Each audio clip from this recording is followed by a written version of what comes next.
En el 2014, un funcionario de la Embajada de Estados Unidos en Frankfurt, Alemania, cayó inconsciente de forma repentina. Nadie podía explicar este suceso. El agente se había desmayado sin presentar ningún síntoma previo y tras un exhaustivo examen médico, el diagnóstico era claro: una lesión cerebral. El incidente había quedado en eso, un caso aislado, a no ser porque 2 años después, en la Embajada estadounidense de La Habana, Cuba, una veintena de funcionarios y agentes de la CIA experimentaron el mismo destino. Después de esto, lo que empezó como un caso aislado pasó a convertirse en un grave problema diplomático y de seguridad. En la actualidad se conocen más de 100 casos de estos eventos aparentemente inexplicables que le han ocurrido a diplomáticos de Estados Unidos, militares, espías, agentes y a sus familiares. Y aunque es cierto que el argumento parece sacado de una película, en este caso parece que la realidad supera por mucho a la ficción. Hola amigos, sean bienvenidos a Ese Mediquito. Yo soy el Dr. Leonel Céspedes y en el día de hoy estaremos hablando del síndrome de La Habana. Ya comenzamos.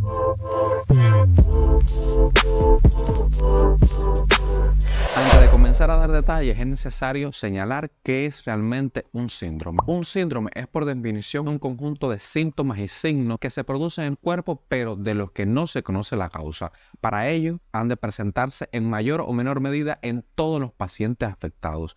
En este caso concreto, las personas afectadas presentaron síntomas muy variados que van desde dolor de cabeza crónicos, vértigos, pitido en los oídos, insomnios, náuseas o deterioro psicofisiológico duradero, hasta en algunos casos ceguera o pérdida de la audición. Para tratar de igualar todos los síntomas y reducir las posibilidades de la causa, un panel de expertos de los Estados Unidos ha destacado 4 características importantes para el diagnóstico. La primera sería la aparición intensa y fugaz de un fenómeno auditivo en forma de sonido o de presión en a menos de 1 o 2 oídos o lados de la cabeza. Tras la exposición al ruido aparecerán otros síntomas como vértigo, pérdida del equilibrio o náuseas y dolor en el oído. Durante el transcurso de estos síntomas, el paciente también experimentaría una fuerte sensación de localización o direccionalidad, es decir, sabría de dónde viene el estímulo que le provoca esas sensaciones.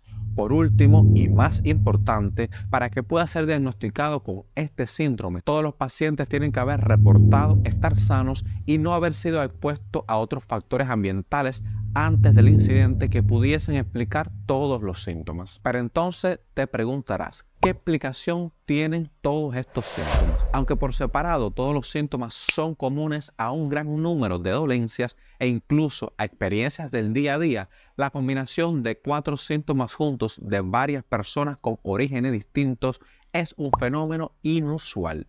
Por ello, es razonable descartar trastornos neurológicos previos que pudieran tener todos los pacientes. Según las primeras investigaciones, los informes médicos de la mayoría de los afectados muestran, tras los incidentes, daños en el cerebro o en algunas estructuras del oído, como canales semicirculares encargados del equilibrio. Por lo tanto, los daños que sufren son los experimentados por el síndrome de La Habana, tienen una causa física y aunque la mayoría se ha recuperado parcialmente, su calidad de vida ha disminuido considerablemente. Para averiguar cuál es la causa, se han propuesto varias teorías que han surgido a raíz de las experiencias que vivieron todos los pacientes. Tanto el fenómeno de localización de la dirección del estímulo como el dolor y la presión en los oídos que experimentaron los pacientes sugiere que podría tratarse de un estímulo con un origen tanto espacial como temporal. Es decir, que lo más probable es que le haya provocado el daño proveniente de algún dispositivo que pudiera emitir algún tipo de señal.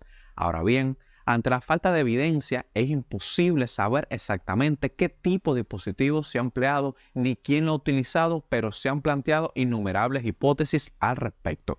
Repito, hasta ahora solo han sido hipótesis porque no existe todavía un estudio detallado que dé certeramente cuál es el origen de este síndrome con sus síntomas y signos. El trabajo de la investigación realizada por The Insider en colaboración con 60 Minutes y Der Spiegel apuntan a que el origen de los dispositivos podría ser uno de los estudios realizados por la Unión Soviética en 1988 bajo el nombre en clave Reductor. Según indican, el programa Reductor estaba centrado en controlar las decisiones de organismos empleando radiación electromagnética, especialmente microondas. En un principio, estos experimentos se realizaron en ratas y animales, pero en vez de conseguir la influencia que deseaban, acababan provocando graves quemaduras en la piel y daños cerebrales irreversibles. Tras la caída de la Unión Soviética, los experimentos que se estaban realizando en Ucrania se trasladaron a Moscú, donde pierden la pista. Ahora bien, según la investigación, el programa Reductor también cuenta con los esquemas para la construcción de un dispositivo portátil de emisión de radiación electromagnética que podría montarse sobre un vehículo y tener un alcance superior a los 100 metros. Sin embargo, no todas sospechas apuntan a estos estudios. Como también indica la investigación, en el 2010,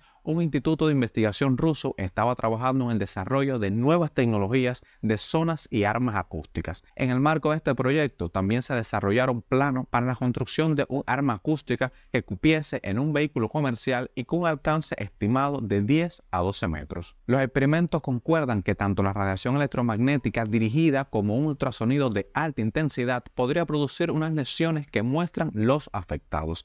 En concreto, las ondas acústicas de alta potencia pueden producir lesiones cerebrales por los cambios de presión y el material que atraviesan y despolarizar los axones de las neuronas, infiriendo en la comunicación neuronal. Además, pueden romper las vainas de mielina necesarias para las conexiones neuronales y causar daños permanentes a los tejidos. Las microondas, en cambio, pueden dañar las neuronas al calentarlas, lo que provoca problemas neurológicos. Debido al efecto Frey, es posible oír un sonido, mayoritariamente una serie de clics, al estar expuesto a las microondas por el estímulo del sistema auditivo. Concretamente, los expertos creen que estos sonidos provienen del calentamiento de ciertas regiones del cerebro que provocan una expansión del tejido cerebral, lo que es detectado por la cóclea situada en el oído interno.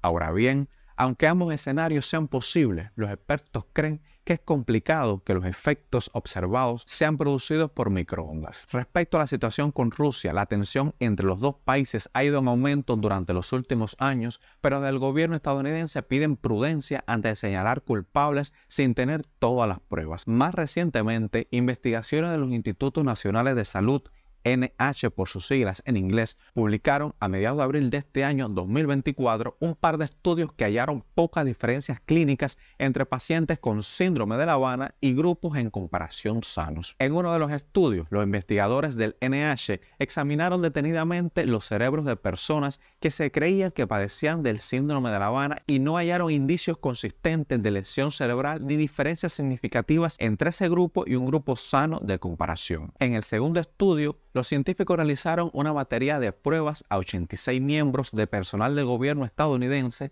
y familiares que declararon padecer del síndrome de La Habana, comparándolos con 30 personas que tenían trabajos similares pero no presentaban esos síntomas, y descubrieron que en la mayoría de las medidas clínicas y los biomarcadores los dos grupos eran completamente iguales. A pesar de los resultados de las investigaciones que le he comentado en este video, la enfermedad y su causa han permanecido frustrantemente no claras tanto para la comunidad de inteligencia como para la comunidad científica. Es completamente un reto para la ciencia descifrar todo este enigma. Y hasta aquí el video de hoy.